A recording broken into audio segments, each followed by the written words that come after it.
Bonjour à tous, je m'appelle Jean-Fernand Ribeiro, ingénieur de formation, je suis aujourd'hui entrepreneur indépendant, conseil en gestion de patrimoine. J'ai 2 enfants, j'ai participé beaucoup à la vie de Vaux-sur-Seine, en particulier 6 ans à la Caisse des écoles, président de Vaud contre le cancer et très souvent dans les coulisses des régies techniques de beaucoup d'événements de Vaux-sur-Seine dans la salle Marcel Cuche. Je vais vous parler des villages en éco-transition. De quoi s'agit-il? En fait, on trouve tout sur le web. Il y a beaucoup d'informations qui sont renseignées et je vous invite à consulter le site entransition.fr. L'éco-transition concerne déjà plus de 2000 villages dans le monde entier et 150 en France.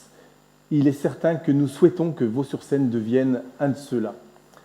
Dans la continuité des expressions des Vauxois pendant le grand débat national, la mise en œuvre de ce projet à court terme ou moyen terme consistera d'abord à partager une vision commune de cette démarche de transition par l'intermédiaire de groupes de travail et définir clairement les orientations que nous voulons prendre. Nous ne sommes pas seuls pour faire ce beau projet. Effectivement, nous avons autour de nous de nombreux partenaires, dont GPSO, le parc naturel du Vexin français et également Énergie Solidaire, une antenne de l'ADEME France qui est située à Carrières-sous-Poissy, juste à l'entrée de Carrières, dans le fameux bâtiment dit Fabrique 21.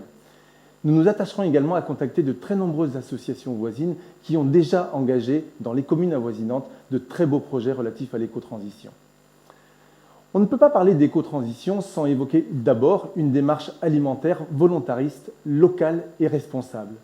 Dans cette perspective, nous envisageons d'exploiter le maximum de terrains communaux disponibles pour recréer des potagers, replanter des arbres fruitiers, engager même l'opportunité de créer une ferme locale.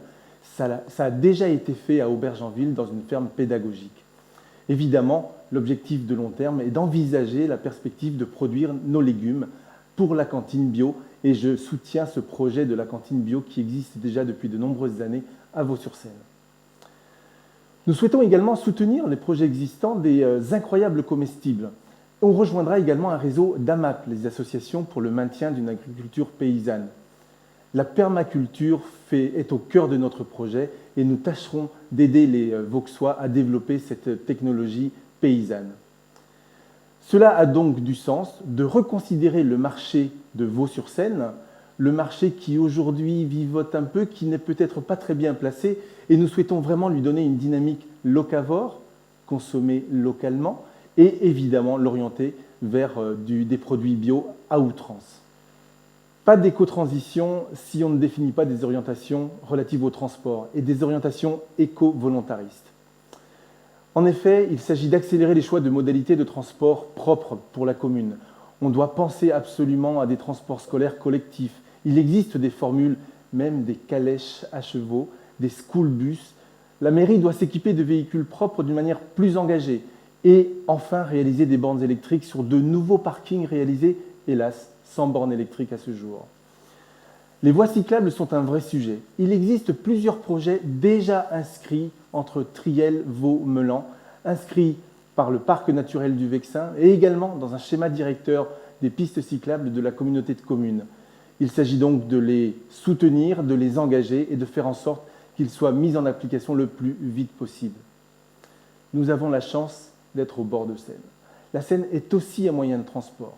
Nous devons envisager des solutions alternatives pour utiliser les bords de Seine et donc utiliser cette magnifique voie navigable pour faciliter le transport autour de chez nous. Nous serons également à l'initiative de la réduction des transports par la création de nouveaux espaces de travail. Nous avons effectivement la chance d'avoir obtenu la fibre dans ces derniers mois et donc l'exploitation de cette technologie nous permettra de créer des espaces de coworking ou de télétravail pour des salariés ou des indépendants et donc éviter des transports. On ne peut pas parler d'éco-transition sans évoquer les réalités d'isolation thermique et énergétique. Ceci concerne les locaux municipaux, bien sûr, mais aussi les locaux des particuliers. Nous devons définitivement avoir une démarche éco-responsable et engagée sur ce terrain-là. Pour ce faire, nous nous associerons avec Énergie Solidaire, donc la structure de l'ADEME de Carrières-sous-Poissy, pour accompagner tous les Vauxois ayant des projets d'isolation thermique ou énergétique. C'est un vrai dédale dans les subventions, dans les contacts à prendre. Donc nous serons là pour vous accompagner. Chaque fois que ces projets ont réussi, ils ont été fortement accompagnés par la mairie ou du moins par des organisations parallèles. On ne peut pas parler non plus d'éco-transition sans évoquer l'eau de pluie. Il n'y a pas suffisamment de réserves au sein de tous les bâtiments collectifs de la mairie. J'en veux pour preuve le COSEC, sur lequel il n'y a eu aucun projet de création de réserve d'eau de pluie. Nous arrosons aujourd'hui notre terrain de foot avec de l'eau potable, alors que juste à proximité s'étalent des centaines de mètres carrés de toiture qui permettraient bien sûr de créer les réserves nécessaires pour alimenter le terrain de foot. Il est temps également d'envisager la création d'écoquartiers. Peut-être existe-t-il des alternatives à la construction béton. Éco-transition signifie aussi économie circulaire et traitement des déchets. Économie circulaire, c'est simplement redonner une deuxième chance aux produits. Et donc, nous envisageons de créer un centre local d'échange, de partage et de réparation de produits ou de marchandises. Vous avez déjà entendu parler des repères cafés, des boutiques du partage. Ça existe ailleurs, pourquoi pas chez nous? Et nous le ferons. Le traitement des déchets est un vrai sujet également, et surtout les incivilités qui sont liées au dépôt sauvage des déchets, nous les sanctionnerons. Et nous devons absolument nous engager dans tous les réseaux qui font en sorte que les berges de Seine, la forêt, les rues sont plus propres pour nous et pour nos enfants. L'éco-transition amène également de nouvelles compétences, évidemment. Et donc nous devrons être moteurs pour promouvoir ces nouvelles compétences sur tous les métiers impactés par cette évolution liée à l'environnement.